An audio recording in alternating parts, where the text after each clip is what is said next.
le moment venu. Justement, quelle est votre opinion sur cette affaire Aliou Sall Timis, État du Sénégal? Bon, je ne pense pas que vraiment ceux qui manifestent ont raison. Je ne le pense pas objectivement parce que je pense qu'il y a des sommes qu'on annonce et qui ne se justifient pas. Moi, je suis du secteur. Que le Sénégal perd 6 000 milliards de francs CFA de royalties que BP va verser sur 40 ans à Timis. Vous savez, moi, je ne peux pas juger les transactions comme ça, parce que c'est une affaire privée. Parce que Franck Timis est un opérateur économique qui a eu à exercer des marchés ailleurs et qui est venu au Sénégal bien avant l'avènement de l'alternance, de cette deuxième alternance. Comme l'a dit notre frère Atepa, c'est à travers lui que Franck Timis a connu Abdoulaye Wade et le Sénégal. Donc c'est un processus qui avait été enclenché et qui s'est poursuivi. Je me réjouis d'entendre de la voix d'une haute autorité politique, Atepa, que c'est à travers lui que Aliou Sall a connu Franck Timis. Aliou Sall, en son temps, était peut-être ministre conseiller de Wade ou après, mais après cette deuxième alternance, il est resté hors du cadre de l'administration pendant très longtemps et il était dans le secteur privé. C'est son droit le plus absolu.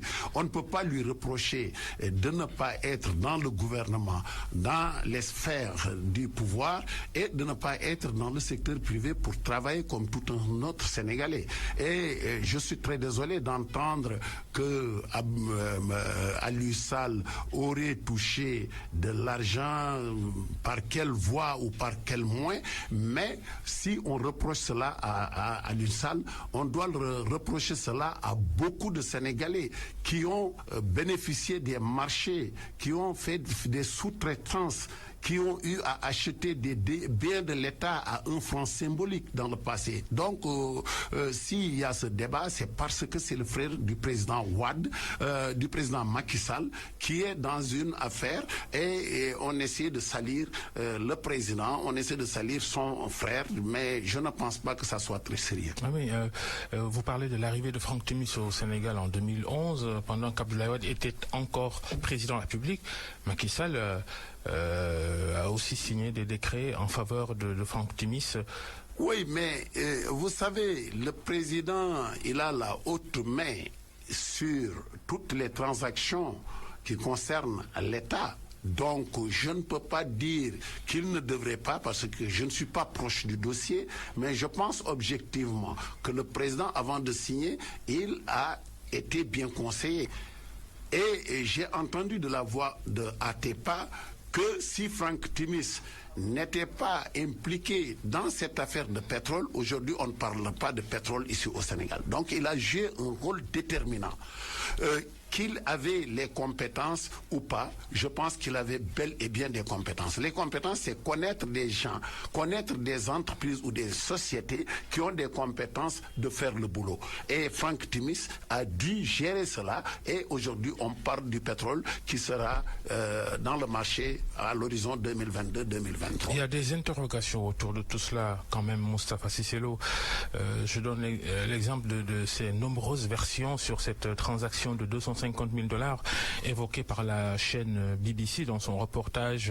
En francs CFA, ça fait 146 millions de francs CFA environ, de l'argent que Timis aurait versé sur les comptes de la société Agritrans qui appartient à Aliou Sall. Ce dernier avait nié dans une conférence de presse, mais cette semaine, le porte-parole de la présidence de la République et l'HKC sur une chaîne, la chaîne TV5 Monde, l'HKC a affirmé que la transaction existe, mais que c'est de l'argent versé à Aliou Sall pour une consultance sur un projet agricole. Finalement, qui croire?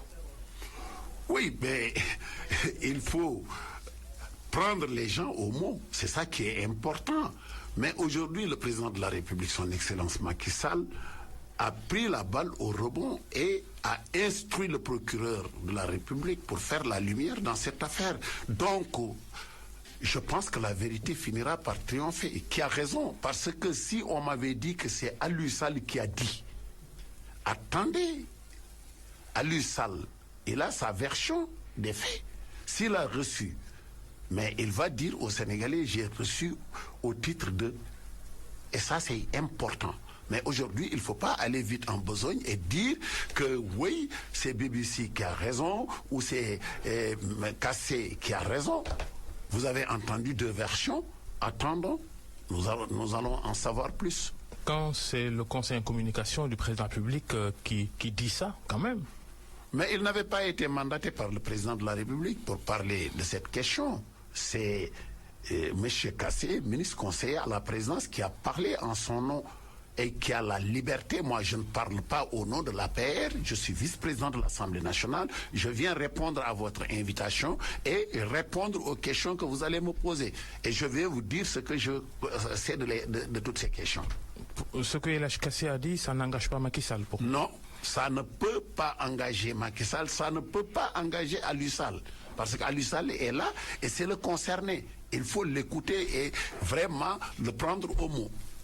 Il y a quand même cette communication du camp présidentiel considérée par certains comme calamiteuse avec ses contradictions et autres maladresses. Vous en pensez quoi?